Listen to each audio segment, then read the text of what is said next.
and I sing. I'm a singer, and I graduated high school, so I'm just working and singing and living, and eventually I'll die. There you go. Okay. Perfect summation. We're all done here.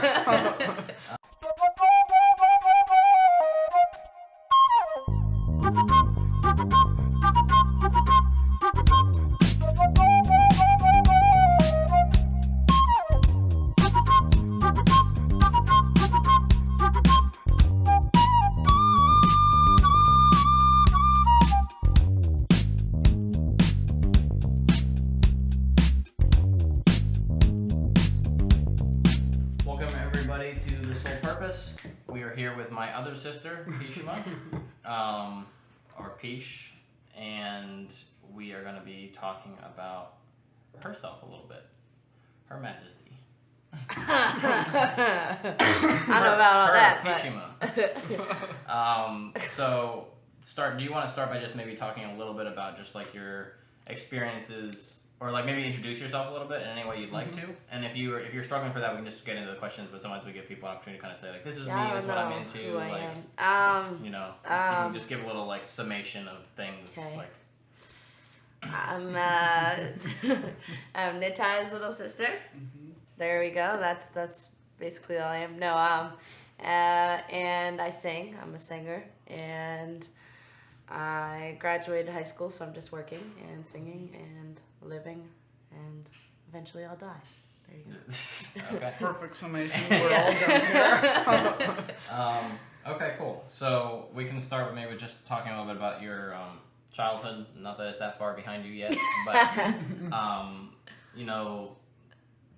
basically with like schooling and like obviously we grew up in a different type of community than a lot of people in the United States did. We grew up in a bhakti yoga community, and of course because people are involved, there are always flaws. But as far as your experience growing up, any memories you have of growing up in that kind of environment, how do you feel like your childhood?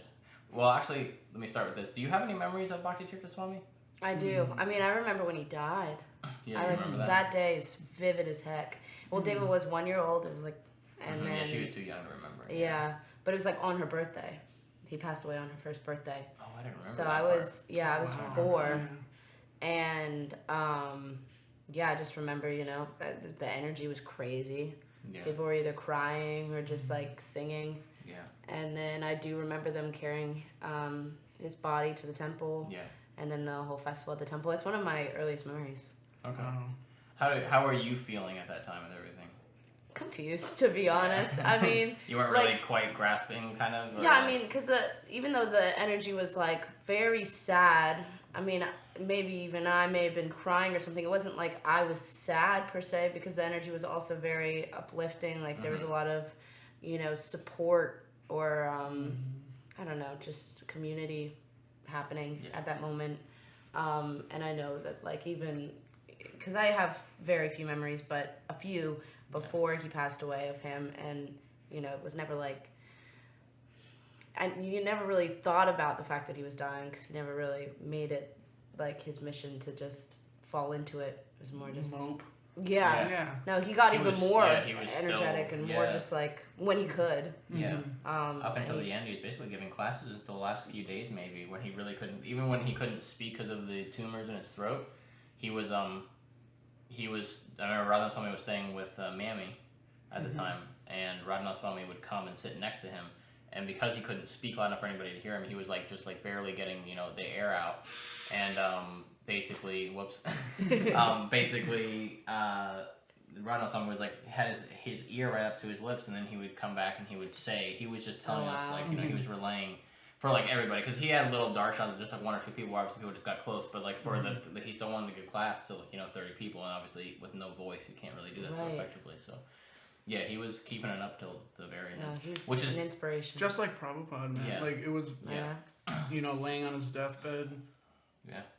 Like just trying to.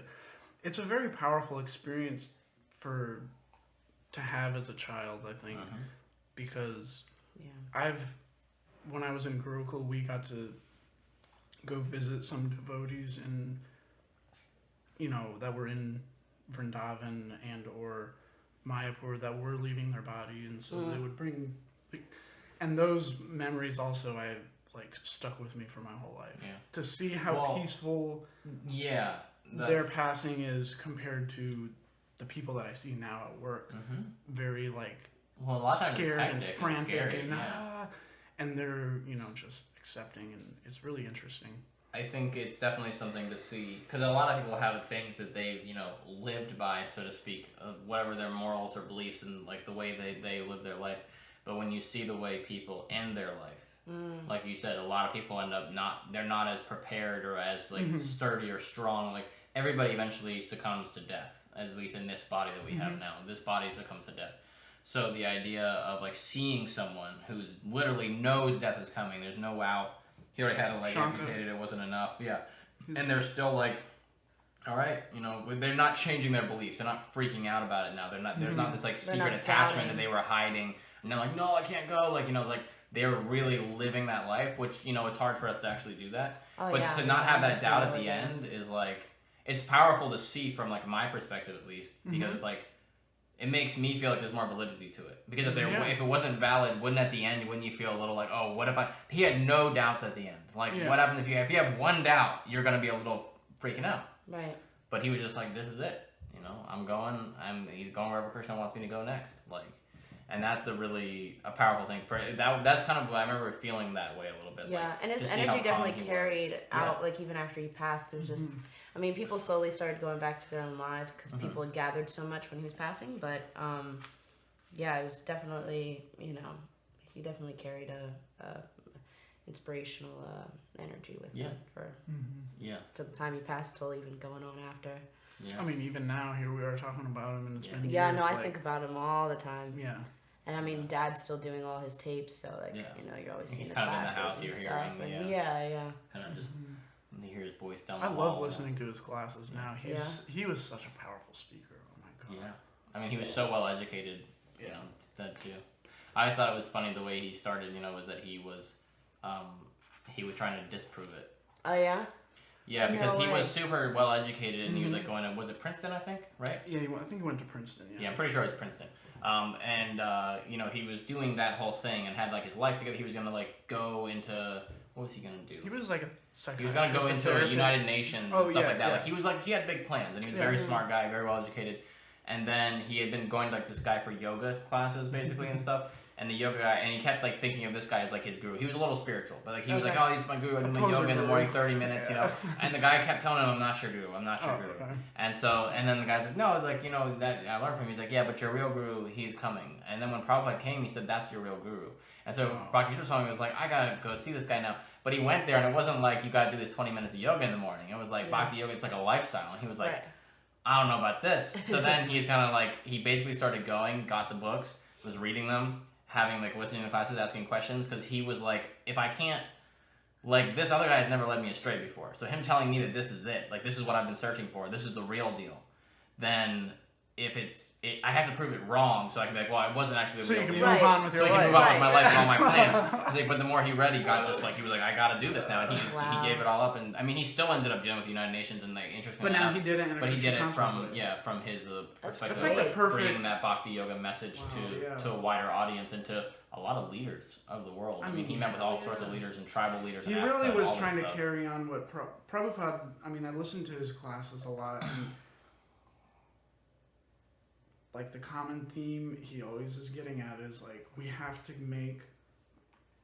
bring Krishna consciousness to the leaders, because if the leaders imbibe the qualities, those are the people that we all look up to. Yeah, those are the people we look up to, and they're automatically people are going to follow them. Yep. Yeah. To some extent. I mean, think about and I don't want to like get into politics or nothing crazy, but like look at how many people follow Trump so fervently. That is proof that we look up their leaders. People look up to and will follow their leaders. Whether they're good or bad makes no difference. No. Right. But imagine if you had someone like in that position with that kind of adoration and that many followers.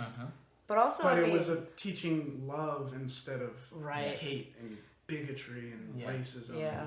And I mean, you already kind of see it in other things a little bit, but same thing with politics. If you have kind of like the societal more leaders of like, you know, the Hollywood, or like have those people actually like not only just like saying it but like living it and like showing it. But there's very few. The influencers, it doesn't have to be a leader of a country. The influencers should be out there also. And I mean, the only one that I actually know that's like really been proving to be like living out, like trying to figure out what it is, not just like, oh, I read the Bhagavad Gita, you know, and still doing their own whatever. But like the Smith family. Oh yeah, and I love that like Willow Smith's been doing things and interacting with Johnny, and it's just that's so great because there's so many people. I love Willow, but I wasn't into her. And then there's people like that I went to school with, and they were like, oh my god, like you hear this new Willow song, and I was like, yeah, like I know the girl shit, like sing the song really with cool. Like really cool. I was like, you should listen to her stuff, you know, Johnny, listen to her. I put it on at work sometimes when I'm rolling through the hallway. I put it on my computer just loud enough that like I'm rolling by the rooms, and it's like just that's nice. Yeah, that's great. So it's low key. On the topic of music and Willow Smith, and back to Pishima's life. So after that's in the earliest ages. When do you remember, as far as like going to school and things like that, your schooling, how was it for you coming from like the background of your young years and all of that into like the schooling that you did, into interacting with people outside of that community? It was nice that you guys were older than me, because it wasn't like I wasn't like the first. You know, it seemed like Mom was actually the first in that area to be like the Ishkons. The Sanat was the very first. Oh, okay, Mom shortly followed. They called her the Ishkan Queen, and so she leaned into it. Oh wow, yeah. So no, it was. You said she really leaned into it. She did. That's what she said. She's like, if I'm gonna be, they're gonna think I'm different. I'm gonna be different. Yeah, you know it. No, but no. So it was weird because like certain teachers, I think kindergarten it was Mrs. Van Gavry.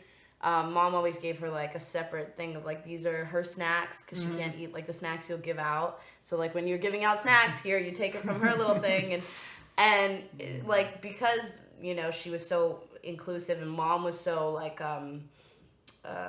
you know, proactive at like catching those things, then like I never really felt too excluded from anything at a young age. Yeah. And it was nice also, like, I don't know if, I think Mrs. Van Gavry or, like, certain teachers in the young years was like, oh, I already taught your brother, or, like, something. Like, they already, you know, kind of knew a little bit. And then, you know, I had kind of my first few experiences of, like, racism. But that was just, you know, young kids who hear it from their parents, and then they just go spouting off whatever. And so, I mean, I definitely felt separated from, you know, I hate to say like the outside world, but like, you know, but then we, at the time when I was young, we still had such a community that it was like, you know, okay, there's like, these are your school friends and these are like your community friends, and like community friends, they like fam, you know? Yeah. So like, I didn't ever feel too, even if I was excluded from that, then I'm like, hey, you know, you got all these people, so many people, you're never like lonely. But then everybody started moving away. You guys like grew up, and then you're like, oh, off this way. So then through middle school and that kind of stuff, there was like less and less. And there's not many Black people or brown people other than like some Hispanic people or Latino or Latinx. I don't know how the politically correct to say, but so I don't know. I'd either be lumped in with them, or I was like the only few Black people. I knew people in my high school that thought that Latino or Latina, how are you supposed to say it? But they thought Latinos were Black. Yeah, that's like they were like, the Black kids. I'm like, we have no Black kids. What are you talking about? And they're like, those kids. I'm like, they're not Black. Right. And they're like, yeah, they are. I'm like, no, they're not. Yeah. You know, like, okay, I'm like, this is like on the shade. Let's go through the shades. Like, what are you talking about? And then and people are so mind busted because they're just like, they were trying. I don't think they were being other than white. Right. And I don't even think they were thinking they were being rude about it either. But they were not only ignorant in the way of like like the ignorant way, but they're also ignorant in the fact that you're wrong also. Like both are wrong. Right. But like you're not even right. You're not in even being right. Wrong. Yes, Like, exactly. No, yeah, and then also because there were so few black kids, and like because like everybody brown, black, anything that's not white was like lumped in together. Then you got like all the Hispanic kids in the hallways. They just like shouting the N-word all the time because it's like, hey, you know, I'm part of them. You know, but it's also such a small town. It's not like we're just such in this like little bubble. And then I moved down here for like the end of high school, and that was so different because like half the school was black, so it was very cultural shock, man. What? Yeah. Not surrounded by white people everywhere. But yeah, so it was interesting. But for religion-wise, I never felt too isolated or excluded because I did have a community. Slowly, you guys did start to move off, but then as, you know, it became a little bit scarce of people, I moved down here, and there's so many people down here that it, you know, that I found my little corners that I could hang out and feel some association and support, all the good stuff. Support. Yeah. Yeah, man. What, well, I had a couple questions that I've been thinking of. Since we're talking about, you know, I guess racism, this kind of experience, what has been your experience of, I guess, racial, like, tension up in Pennsylvania versus being down here? What was... It's an interesting one because both are like exist, you know. But up there, it's almost less of a big deal, and at the same time, way more blatant because it's like, you know, we're so stuck in there. Like, you know, we live around all these Amish people, and everybody's very conservative in that area, and nothing very changes. You know, they go to the races, they do their football games, like, so, you know, as much as it's there all the time, this racism within the administration of the school or, you know, local government or just, you know, with kids in general and how they act. The same, you know, I'm not, like, very fearful of, like, actual, I don't know, like, physical harm or extreme mental harm just because I did have... You know, I had my sister was younger, so, but I had Abai, you know, I knew, like, Abai had gone out there, and there are Hispanic kids, so, like, there was still a community of other than white people to, like, have some kind of feeling of not being completely alone, or judged completely. But down here, it's interesting, because even though there was, like, a decent amount of other black kids, or just, you know, other than white kids, it's an interesting atmosphere down here.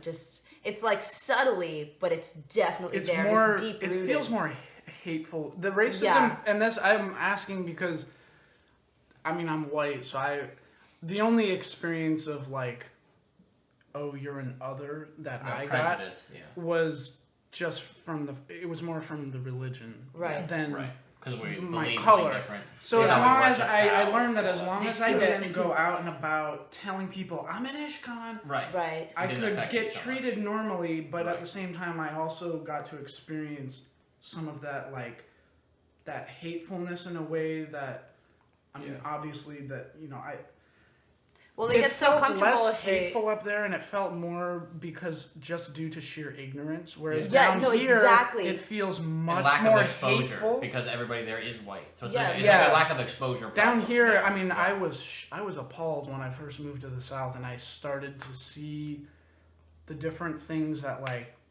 my friends that were not white had to go through, or my wife, or just, you know, the small interactions, but it just seemed more nasty. Also, here. like, well, around here for, like, in school wise, because I was already, like, as soon as I got there, I don't know how, but through somehow association, I was already lumped in with, like, the Hare Krishna people. But because they're so used to, like, even though there's still hate, you can, like, if you avoid people in general, then you can avoid it. And there's so many other people that it's not directed just towards you. Yeah. But then when there was hate, which was very rare, but when there was hate up in, you know, Pennsylvania, it was a lot more direct because Because there's there's not not so very many. many people to like go towards the.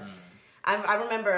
So it's more individualized up there, whereas here it's like systemic. Yeah. Yes, exactly. And like up in Pennsylvania, my most vivid memory of just recent direct hatred or something was Donald Trump was elected president, and my mom like wakes me up in the morning. She's like, you know, Donald Trump just got elected, and it just makes it like seem like the world is ending, kind of, you know. It was like 4 a.m. or whatever she told me, and but then, you know, she's like, let me know if something happens at school, and I get to school, I walk in, and I get through the second doors. You know, they like have like 2 doors right there, and some kid right in my ear, go back to Mexico, you Mexican, and I was just like, man, I'm not even Mexican. I'm like, I'm not even Hispanic. I'm not even Latin. Like, I'm not even close I was to born being. in America. Yeah, My it's parents like- were born in America. And the one What thing the that killed F? me though is like, okay, God. it's a decent sized school, so not everybody knows everybody, but I'm like one of the only people that aren't Hispanic or aren't like Latinx.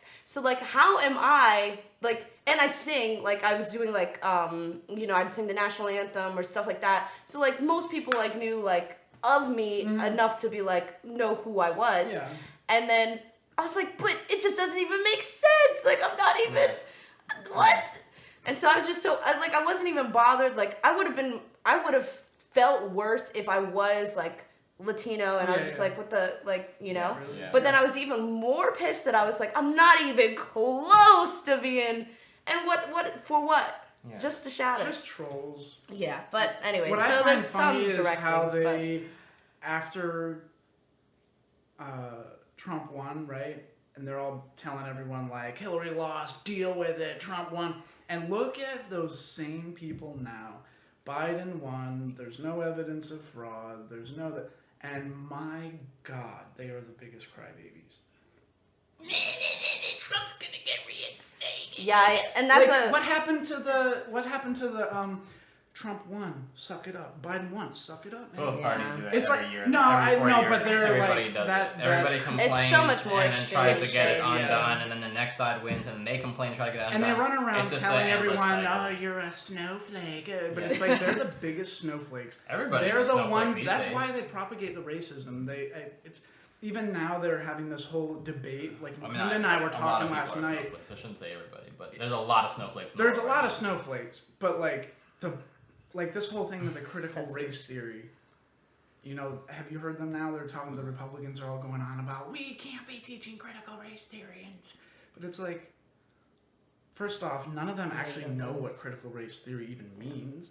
And No, I don't I know made what this it is. point to Mukunda last night. Like, I think the reason the Ben Shapiros and these other like the racist people, they get triggered.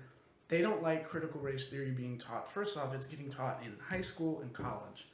Right. And it's been taught for 40 years about the systemic implementations of racism in our institutions that help propagate racism in the police force. So the fact that you're sitting there saying we shouldn't be teaching our kids about this, it's like, what? Yeah. You're like, there's people still alive today that had to be escorted to school by National Guard. Exactly. Like, this isn't some ancient history, and that's the thing is like they want to sit there and Yeah. make it look like why are we teaching this history? And it's like, but it's because it's a problem today. It's present. The fact that you don't like it and you don't want other people to learn about it indicates there's like some major issues I here. mean, people It's do really- want it's to really call things serious. ancient history pretty much as soon as it's past, but some of those same people will remember things like I mean, Mitch 9/11 and Korean War and all the other things. Exactly. They remember that forever, We'll and they never think it should be brought up. Right. 9/11. Which, not to say you necessarily should. I'm just no, saying, like, there are but- things, they're selective about what should be always remembered. And if it didn't happen to you or people that look and that you feel some Yeah. similarities with, for some reason there's like a disconnect for them where they feel like, Most definitely. that means it's the time to move on. But it's like, okay, but do you move on? Yeah. Because a They lot of don't us move don't. on. And just even if you do move on, doesn't mean everybody necessarily should. Like, you know, there's lines there, but we're straying very far. I into know. political Good. territory. I'm sorry. So we need to pull it back Okay, because it's a whole discussion and there's a lot of aspects. of How it. does I have one more. How does singing actually no. I'll do that. What are some of the qualities that you want to bring into your future? Either I don't know, or if you're ever planning on having kids or being a mom or not. Oh, If not, yay, Nick, cool. But from seeing your mom and the other moms in Gita Nagari, what are some of the things that you would like to bring forward into your life? Like the Wow, routine. great question. Mm-hmm. Well, mom is great, and some of the other mothers are maybe a little different in how they mothered, but they were also very great and raised some pretty amazing kids. But yeah, no, I think there's like a whole thing of, and you know, I've seen it my whole life, but I'm only now becoming aware of it. You know, the whole like adulthood thing. It's like, wow, I like respect my parents now for like them taking care of me for the past 18 years. What? But no, I just the level of patience and willingness to like, especially with mom specifically, willingness to be introspective as much as she is.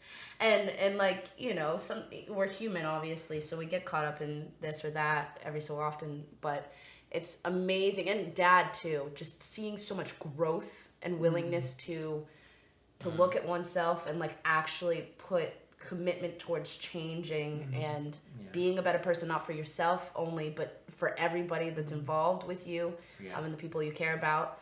And I think I think the biggest thing is to be introspective, because I'm only just now getting to a point of awareness of some of my bad habits or just perspective on certain things. And the ability to finally be aware and then to be introspective and then make a commitment to actually make changes in my life and like be consistent in that. And that's a hard part to do. But just even having an example like that all the time is very helpful, because at this moment I'm not like doing amazing at, you know, having all my stuff together, but you know, she's there every step of the way, kind of like, you know, this is what you do. You just every time you have a question of what am I doing, what do you have in your circle of control, and then what are you going to do about it? And you know, and you can't worry about all the other stuff, which I do a lot. Focus on the things that you can actually make a change. Right, and then actually put the time to actually make that change as well. So that kind of stuff. As for kids and all that stuff, who knows, you know? Marriage, who knows? Yeah.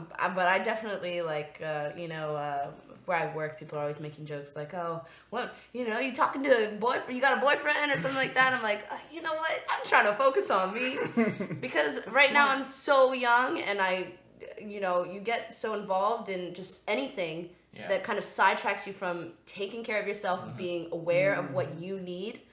Then you're just kind of you're not being productive in working on moving forward. Yeah. So you know, just trying to take one day by one step at a time.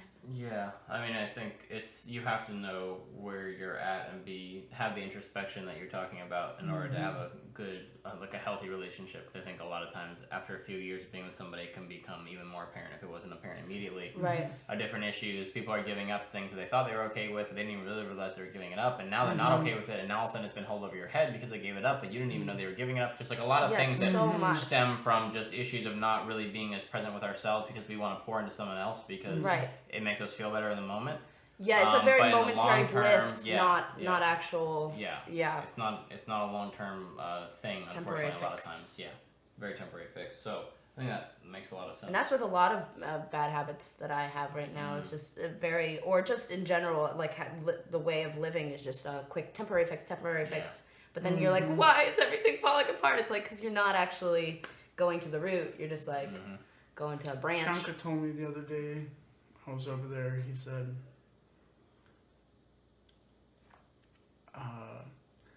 just chant one round a day and dedicate everything you do to Krishna. He said, if you can't do that, nothing in your life is going to work out. Everything you're going to do is going to fail, and you're going to have one problem after another. Whether it's your marriage, your business, your work, whatever. He said, if you can't take the time to give a little bit towards Krishna, all of your endeavors are going to fail. Wow. He's like, one instruction I give you. One thing that's interesting when we talked with Mom, something along these lines, is that we were talking about how people have an issue with the idea of being a servant a lot of times. Like that's often people's hang up of like this idea that Bhakti Yoga, we're servants of God or we're serving our spiritual master. Like a lot of us have some amount of like resistance to that because it's like, yeah, but I want to have a good time. Yeah, but I want like me, you know, like what about me? And so like it's there, and some people are it's very much there, and other people it's just sort of there. It's kind of in the background. Maybe they're not even again as introspective enough to even notice it as much. But like that that inability to am I hearing things? Yeah, I was hearing a spring. Oh, it might have been my phone vibrating. Oh, okay. So yeah, so with that, the ability to the serving thing, Mom brought up, like we were all talking with Mom, and it's like you're either serving God, or you're serving your significant other, or you're serving your kids, or you're serving your parents, or your desire. That's what she. Or you're serving your senses. Like you're serving something no matter what. So the question is, what is going to help you feel more calm and centered and loving and loved?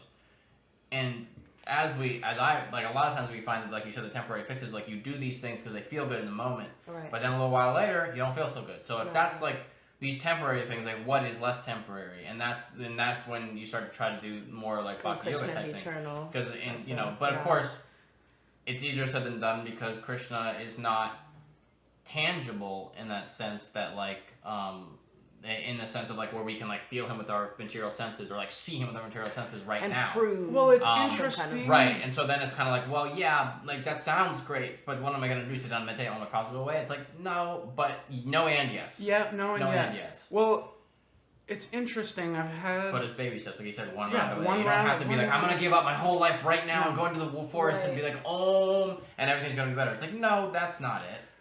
Right. But some people do jump to that extreme. I mean, it has to be a gradual process, like self-realization. No matter what religion aside, but just self-realization.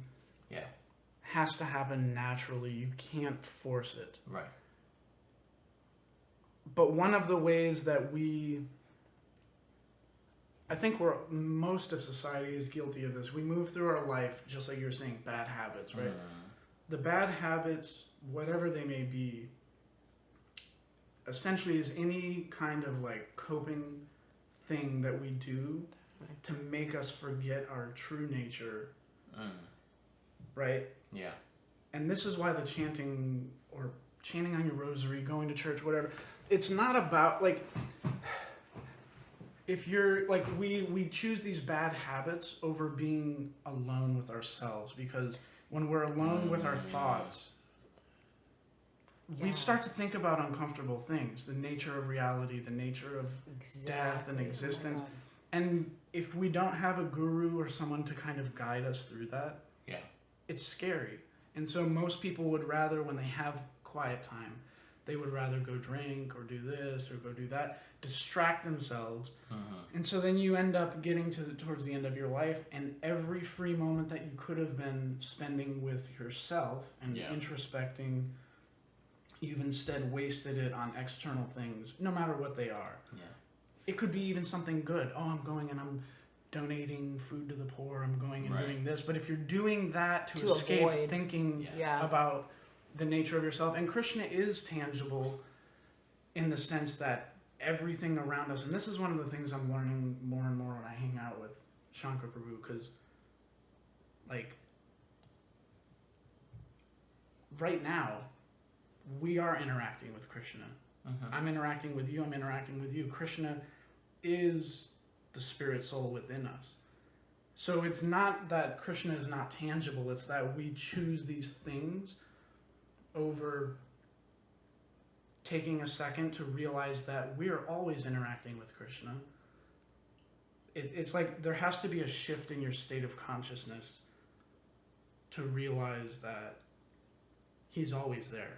Like Krishna is, because you know all the crazy stuff he's been through, you know, and I asked him like, how have you been through all of this? And here you're still here, you're happy. you know, for the most part. And he's just like full of love and he's like, Krishna's got me through everything. Divorce, my kids are gone, my this, you know, dad abusing him, kills his brother in front of him. I mean, like, so much crazy crap, and he's like, Krishna's been there always, in my heart. Yeah. He's my best friend. So, if we spend the time, like, introspecting, and this is what the japa is, the chanting of the japa is, you're spending quiet alone time with yourself.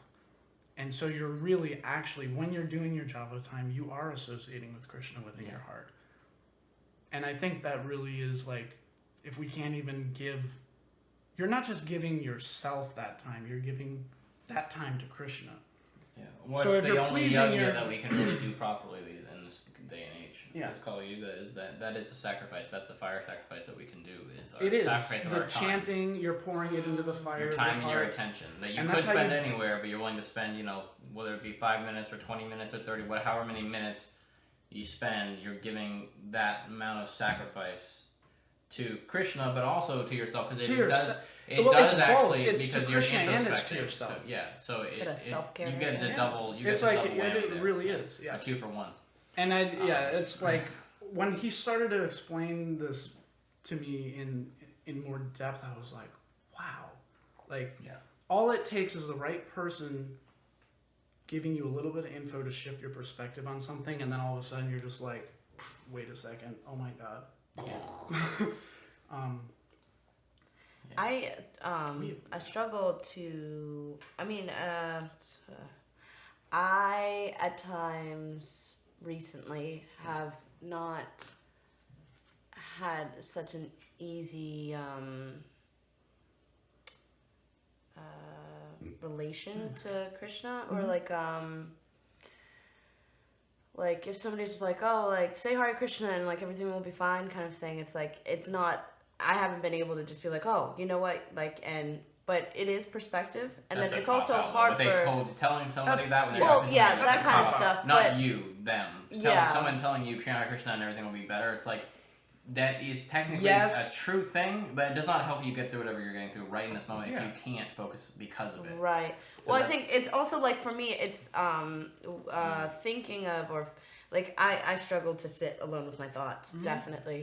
But at times of, like, I see, you know, I see it a lot more in Pennsylvania, but like a dead animal on the side of the road, I say Hare Krishna, and whether I don't know how much I'm full faith within the religion right now, but I know I mean that as best wishes. I mean that as rest in peace. I mean that as however, you know, people say it in so many different ways, but I just mean like I'm thinking of this animal right now, and I hope to God that you know that he has a safe journey wherever that's going to be. And then with, you know, struggling at times, it's nice to think of an absolute, think of an eternal, but like identifying it specifically to Krishna is where I'm like moving towards, or just moving it towards what do I believe. But it's a little harder with like just being around like Mammy and stuff, and Mammy's just so immersed in all of it. She's just like, she dreams of Krishna, she thinks of Krishna, she's always talking about Krishna, and it makes me feel like, you know, she's got my back, she's kind of holding it down while I'm figuring out what I'm figuring out. And it's nice to have that association, but it is also weird because I'm not at that place. So like when she says, it's like, I get where, like, we're at the same place and yet we're not, you know, like she's there with Krishna and I'm there with like understanding the concept. I'm working towards the whole the full faith thing. I mean, but see, like, I mean, we're put into our, whatever birth that we take, we're put there for a reason. So you may not think right now that that's where you're at, but when I was your age, I also didn't think that either. Right. And it's only through the cumulative experiences of your life, and especially the bad. I think that the bad experiences that you go through have the most potential to be the most transformative experiences of your life. Blessings in disguise. And if you go through, even if in the moment that you're like going through the struggles, you know, I don't always remember Krishna, my God. But the thing is, when I do remember him, after the fact, because this is when you have your alone time, and you start to look back on the struggles, you know, and like, only through like going to therapy over the years at the VA and like trying to get my PTSD like under control and treated, have I really started to realize the true healing power that Krishna offers. The thing is, like, he offers you comfort in the moment when you're suffering, if you're able to remember him and meditate on it and realize, like, this isn't what I'm going through right now. Krishna is actually offering me a chance to learn from this. If you're disciplined in the moment, you can do that. But also in hindsight, he offers like compassion and comfort to the things you've already experienced. You cannot change what happened in the past. The only thing you can do is put Krishna over it and think, what is Krishna wanting me to learn from the past? Rather than the past effed me up so much that now I'm stuck doing this to hide from the past. When rather you put Krishna over the past and see what was he trying to teach me from that. And then all of the pain and the baggage and crap that you are carrying from all of that slowly, like, Krishna is like, he's just taking the bags off your back and he's like, oh, it's going to be okay. But only through your experiences and having association with people like your mom, your grandma, Bhakti Tirtha Swami, like, slowly over time you'll begin, because you were born in a devotee family, you were born surrounded by people that have so much wisdom in life and stuff. It's like, it's a gift that I definitely really it's hard to put in practice at different points in our life, and it's also something that I think when you in the moment, it can be difficult, and also it can be difficult, like, even if you think of him, it's different than actually, like, really feeling his presence like Mammy does, or for instance, or things like that. Like, there's a different level to just, like, thinking about him, and then, like, actually feeling his presence. And something else that I think about sometimes when I'm dealing with challenges, and our friend Che said this to us when we did the little interview on his podcast, that, you know, we're talking about when you're dealing with different things in life, it's not just, like, yes, remember Krishna because that's the ultimate, but even if you're having trouble with that, something that I think about and something that he mentioned is that, like, when you're dealing with especially anything, problematic or not problematic, but I find it easier to remember when there is a problem, because like, this is why I don't want to be here forever, you know, like, I'd like to get somewhere where there's eternalness and not everything is temporary, whether it's happiness or distress, joy, whatever it is, it's all temporary.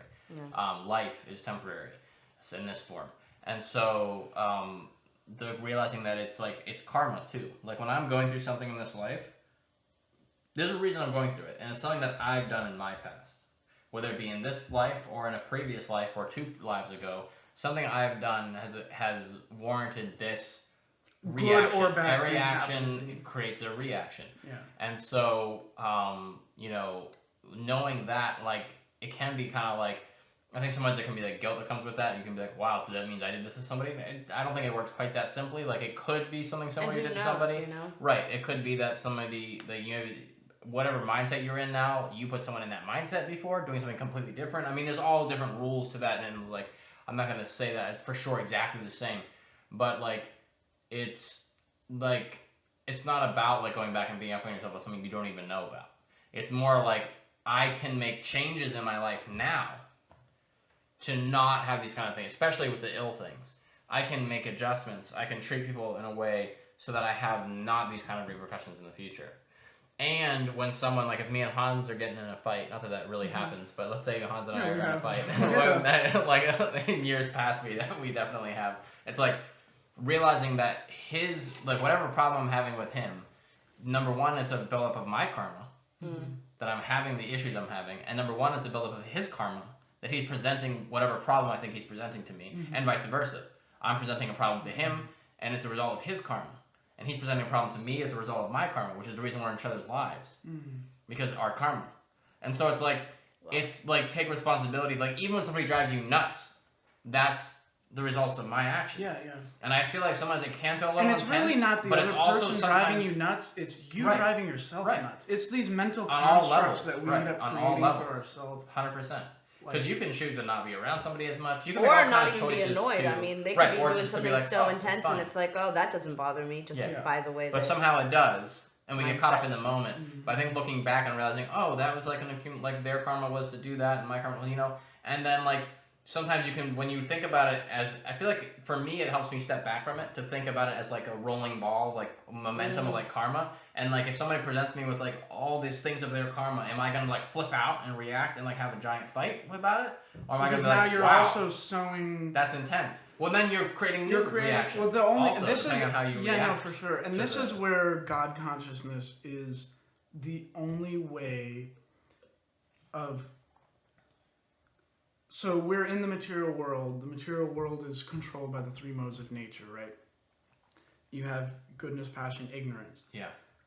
Every action that we do in our life is a combination of all three of those modes. Sure. The only things that we do in our life, even goodness, even if you live your life in pure goodness, if it's pure goodness but it's not God conscious, you're still coming back. You're still planting seeds. Yeah. You're planting desires. And this is one of the things I find fascinating. Prabhupada says, even the desire for liberation is a desire. Mm. Right? Yeah. And so this is the goal of the devotee, is not even to want anything other than to serve Krishna. Yeah. Because even hankering for moksha, hankering for liberation, like the Mayavadis do. Moksha, like liberation, freedom from pain, and they're hankering for this. I didn't know what that was either. But that desire in itself is a desire. And it's a desire, it's a selfish desire. Because you're thinking, I'm suffering and I don't want to experience this anymore. Therefore, I want liberation. It's selfish. Yeah, the Christian thing is like, I want to go to heaven, so I'm going to do this, and this, and I'll go to heaven. And the only way that you can, like, even when you convert your life to being God conscious, like Prabhupada or Mammy, someone like that, even though you're in the material world, I mean, even if you're enlightened, you're still a physical being. You're still bound by the laws of nature. So now, just because you dedicate your life to Krishna doesn't mean that you're not going to still experience. It's like suffering. If you're on the train and you pull the emergency brake, the train doesn't stop instantly. And then you can get off. So even if you're dedicating everything to Krishna, you're still going to experience that forward momentum. Yeah. But as long as we keep our activities God conscious, and I'm serving other people not because I want to be recognized and I want to be good and pious. I'm serving them because I really, really understand that Krishna is within them. And by me serving them, I'm really serving Krishna. Or God, whatever you want to call him. Yeah. And so by living in the moment with that state of consciousness, that's really how you actually free yourself from the bondage of karma. Yeah. You're still going to experience the karma you've accumulated. But then if you're really serving other people with that, that's where Krishna's mercy comes in. Yeah. You can live your life perfect. But if Krishna doesn't have that little bit of mercy on you, all of that could be for nothing. Or you could be the most fallen person, like the story of Jagai Mata. I love that. Yeah. They're the most fallen. And Krishna, Lord Chaitanya comes, he's so pissed, he's going to kill them. But through Nityananda, he says, you came here to deliver everyone. Is not everyone here, like, worthy of deliverance? Why are you going to kill these two people? And by the other day, I was hearing Prabhupada narrate that story, and in that instant, it completely made me change my mind on, like, the death penalty and everything like that. I'm like, no matter how big of a piece of crap somebody is, they still deserve to have love and forgiveness. And a chance. Like, even someone like Hitler. And it's like a hard concept to grasp. Yes and no, because in the Bhagavad Gita, they have to go and they have to kill all those demons. That's true. That's true. That's also Krishna. And Krishna tells but you harboring hatred for someone like that in your heart, or any kind of malevolence, like, oh, that huge piece of shit was a spirit soul as well. Yeah, and he the phrasing is for the problem with what you're saying. It's I got you. Killing someone who's committing atrocities. It's a hard concept to like. It's a state of mind that you have to shift yourself in to begin to see all other living beings as. I mean, I'm not saying that everybody needs to die, but I'm just saying that, everybody will die. Like everyone will die, and there are also multiple examples of there being people that are committing such atrocities and they're refusing to. Correct themselves. For sure. You know, you Definitely can't just let them continue. Well, no, I mean that's why you're supposed to have a just because government. It has to be for a higher purpose and not out of I'm mad at you and I'm personally offended by your actions and I'm going to kill you out of anger. No, I'm killing you because I'm protecting the innocents. Yes. And unfortunately, we've given you every shot to fix this situation. Yeah, and the won't problem fix is it. our leadership But doesn't do that. most of us can't even do that. And we can't even do that in our own little friendships and stuff with the speaker. Yeah. On a broader scale, like protecting a nation. Like Exactly. we can't do that. What were you gonna say? Deep crap. No, I mean, going into all of that is just it's a tightrope. Yeah. You know, fine line between a whole what is right and what is wrong and what do we think God wants us to do. Right. You know, because you know one scripture says this, one scripture says that, and people interpret differently completely. I mean, the true message of all of them really is love, acceptance. That's what Krishna wants us to do, is to love everyone unconditionally. Love thy neighbor. Even the people that were in some of the scriptures are killed is typically out of Krishna's desire to deliver them. It's like it's time. I can't deliver you any other way. So if I kill you, exactly you'll be right. delivered. Kamsa gets his. Is Kamsa a demon? Yeah. Well, Kamsa, see, here's the interesting thing: is that like, Kamsa was a demon. I mean, so there's like this, the cosmic struggle of good and evil. You can call it demons and demigods and whatever, but really, like in the Bhagavad Gita, the 13th chapter, I think it is, divine and demoniac nature. Yeah.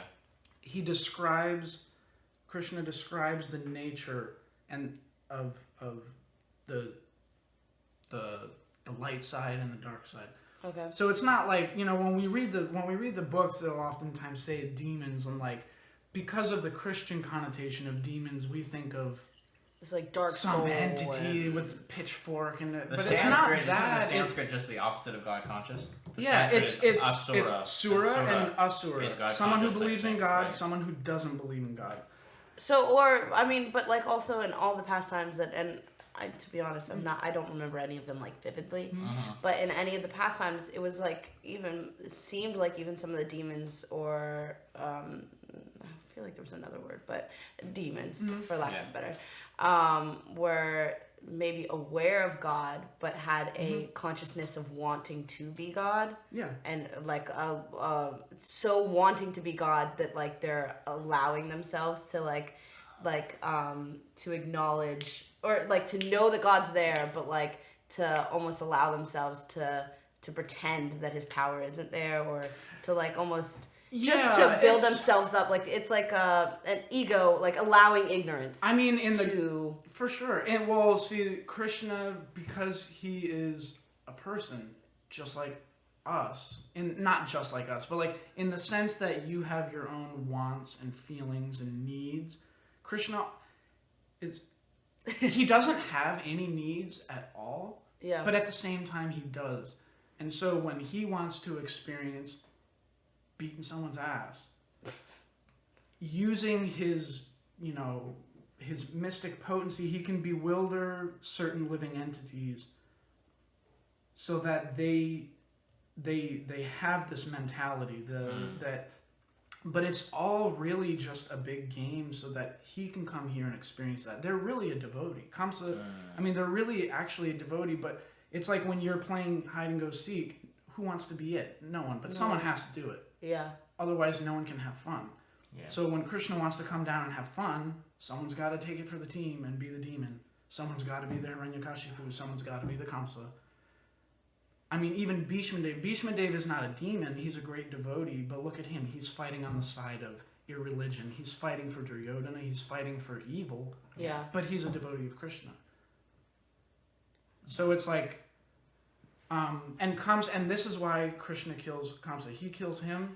He gets liberated. Kamsa spent his whole life thinking about nothing but Krishna, but in a way of I want to kill him.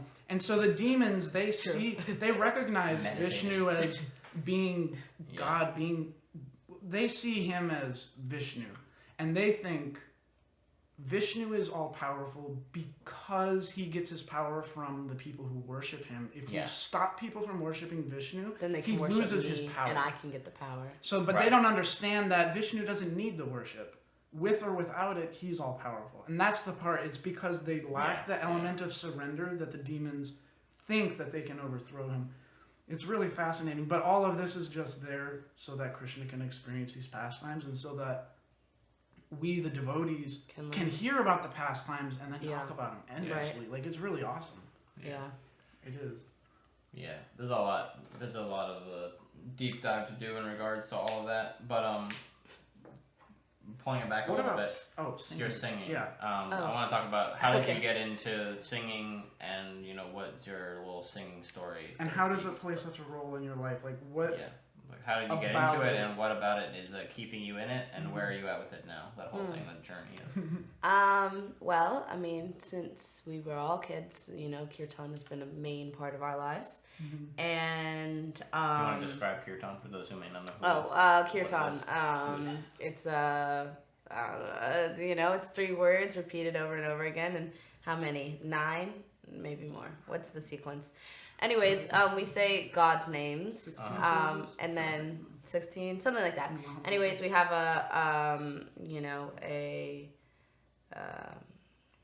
something that we chant, and then we chant over and over again in sing-songy, but different tunes. It's a congregational. It's like gospel. Gospel, exactly. No, it really is. The gospel music that you sing in church, it's singing from the heart praises of God. Yeah. And there's different ones, but people get rowdy and in a lovely way and ecstatic. So I've always experienced that as a kid, and we dance, and the girls have their dance circles, and they're going crazy. Bhakti Tirtha Swami's Conga line. Oh my God, those are so fun. But so music and singing has always been a part of my life, and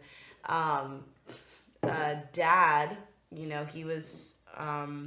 He had his instruments. He loved to play guitar and bass and drums. And Mom, she was doing the Sunday school. Mm-hmm. So she was doing all the bhajans, and she had us doing our little dances that we did for festivals.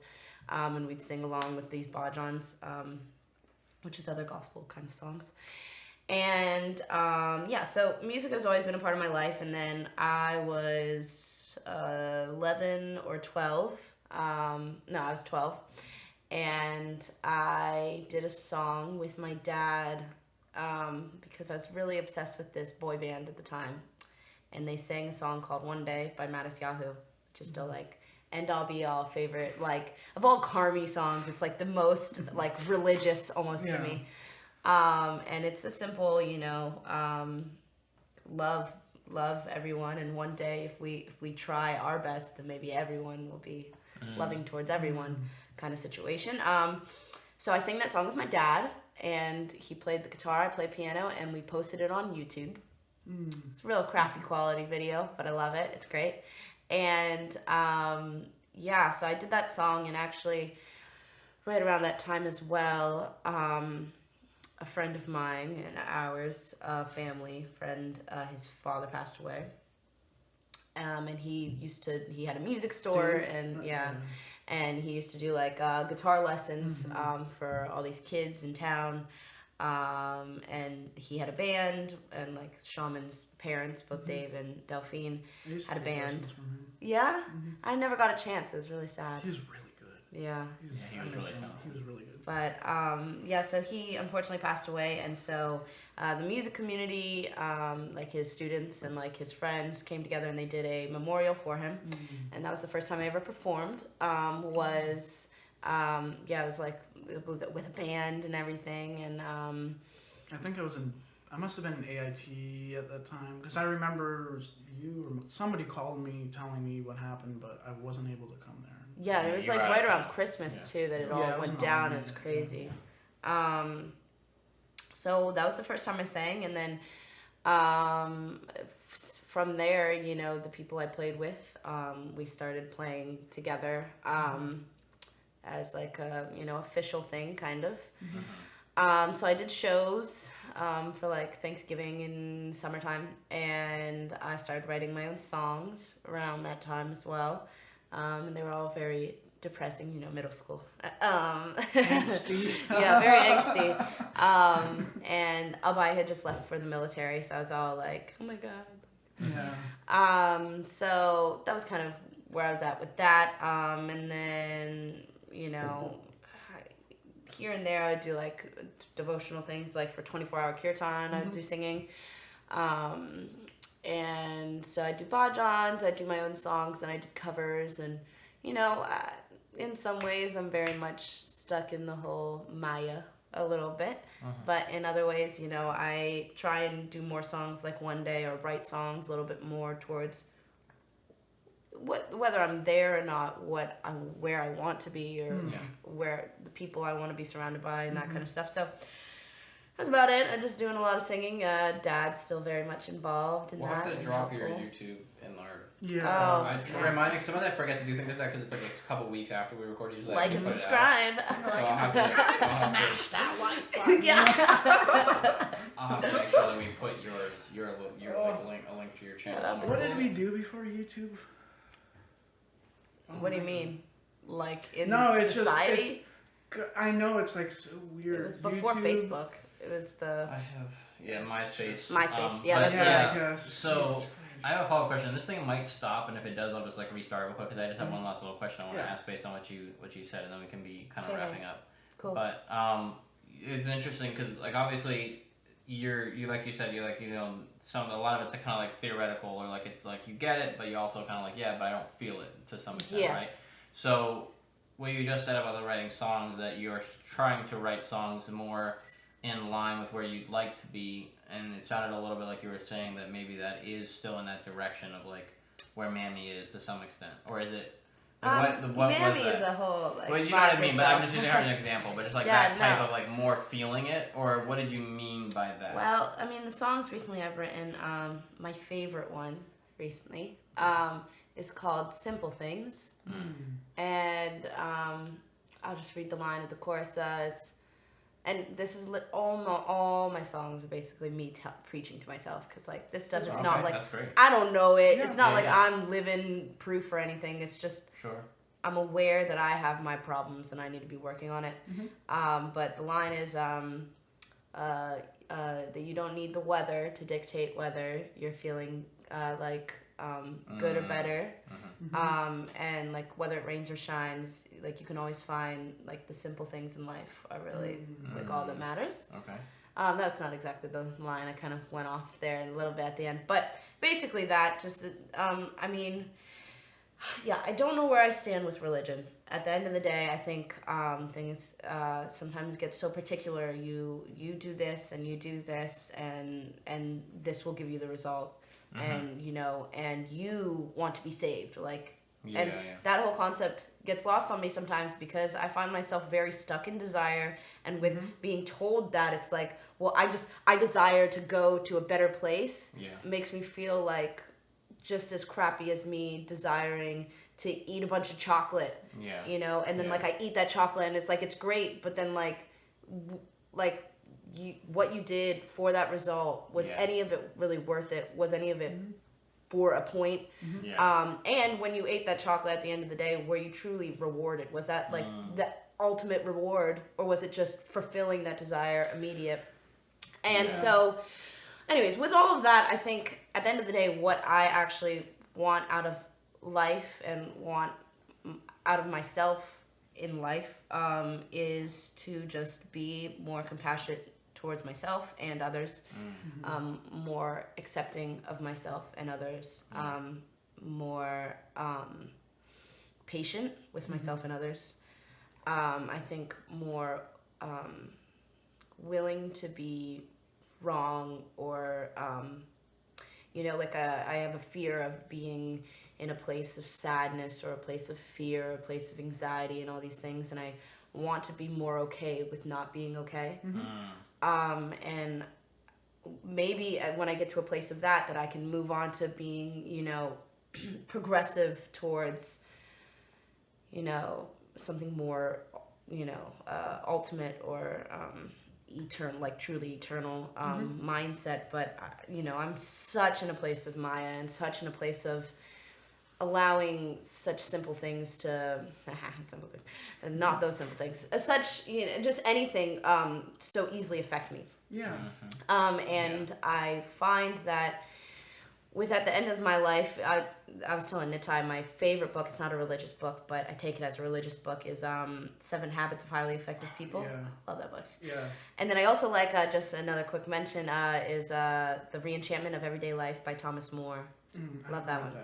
But both I read as like my religious books at the moment, and they're just kind of how perspective, and the 7 Habits of Highly Effective People. He was talking about what do you want people to say when when your time is done, and if it's simple things like I want them to say that was a nice person or whatever it is, are you actually taking the action to end up in that place?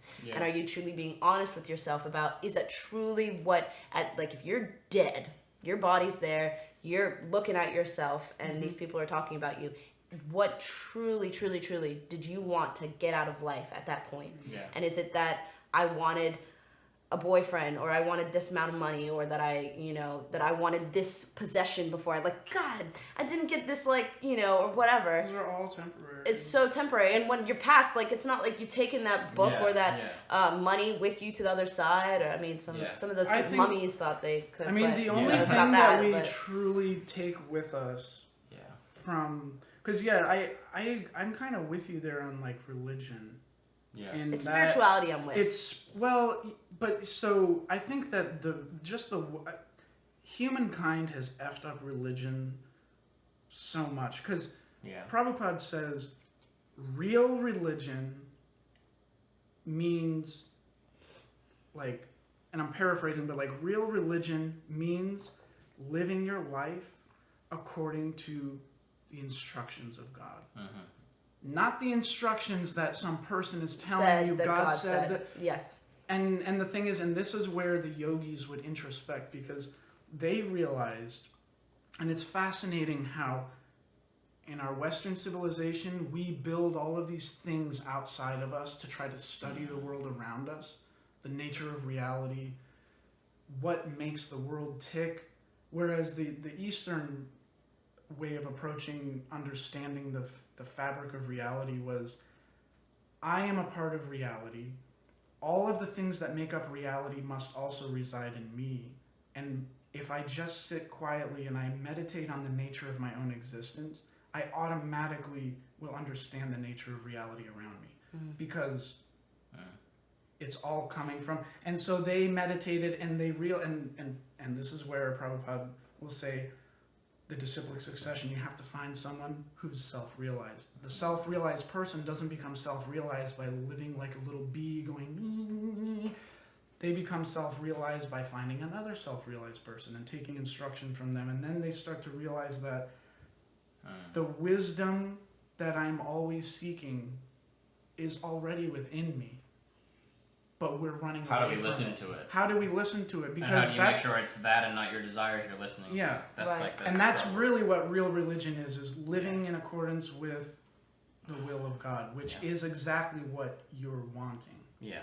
So finding, and I actually found that as I went and I started to study Buddhism and Christianity and other religions, it actually made, and then also our own, reading our own books, you have to read, because a lot of, I think, we grow up in the movement or whatever religion, and you kind of hear the stuff, but it's coming from all these people. The details don't matter as much as people think they do either. People like to make the details the main thing. Exactly. Rather than the this type of fast, and you end this fast at exactly 7:15 a.m., and if you don't, then you get none of the benefits. And so the reason for the rules and regulations that are the rules and regulations are there in it's to help you with the lifestyle. It's to help you, just like when you're going to the gym. If you're a pro bodybuilder, you don't have to sit there and look at an app to tell you which weights to lift, how many reps to lift. You go to the gym and you just know what you can do. Whereas when you're starting to work out, you need a trainer. You need someone telling you with this many weight, this many reps. And then as you become familiar with your own body, you realize, I didn't need any of this all along. I had it within me. I just was not But in a sense, you didn't need it. It's like, I didn't truly, like, at the end of the day, it was possible for me to do it. But you didn't need it at the same time. It's like... Or the trainer's just helping you go within yourself to then... And then you can... Now you don't need to keep, spending money on that trainer, and you're still just doing what you need to do. And then I also thought of something earlier when you were speaking, and it was an analogy to coming to Krishna, right? You may be in Maya, you may be whatever, right? This is the analogy I thought of, was you're in your house, you're going through a problem. Your dad's upstairs. You know your dad's in the house, but you're not physically there with him. And you're trying to figure out your problem on your own. When you surrender and you run upstairs and give your dad a hug and say, Dad, I'm really struggling, can you help me? That's the relationship that we have with Krishna. Krishna's always in the house, but only when we come and actually ask him, dude, I need some help. Yeah. And it's hard. He's going to be like, hell yeah. It's what so do you need hard, me to help like, you even with? in a simple, like, not actually God, but even just, like, let's say my actual dad. Yeah. If I need help with something, he's going to help you, but he will help wants me. You to struggle and learn because that's what you're going to learn from. But I also don't want to ask, like, at the beginning, because I don't want to be the one that doesn't know, and I also don't want to... and that's the ego, I don't want to... Right. Yes, and I don't want to be honest with myself that I am struggling. Yeah. Like, I want to just tell myself everything's perfectly fine. But that's the way we live our whole life. Right. No, really, I like that one. Yeah. Good analogy. Yeah. All right. Well, today's a big day, and I think we had a nice discussion so far. And rather than starting to something new, we can sign off here with Pishima, and we can continue this discussion another time, maybe with another episode. Thank you, everyone, for listening. This has been The Soul Purpose. Subscribe, like, share, all those great, wonderful things. Smash the like button.